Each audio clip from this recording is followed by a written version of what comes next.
Ba le leanaí a thosnig Bumbleance a chur orthaí beaga faoil, chun na hathair beaga ó thuairt, chun an t-ospidéal agus abhaile arís, chomh tapig agus a béidir.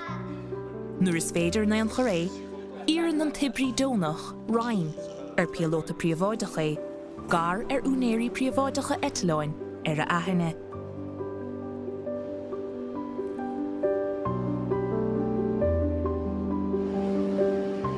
Ghlacha sé 5 uairchlaigh Susan dul go bla clia i gcóir, ach raig Páidí agus JC go Hereford Weston I dahad neomant. Beg John ag feitheamhartha agus tuair sé go leor chathair bhleá clia iad.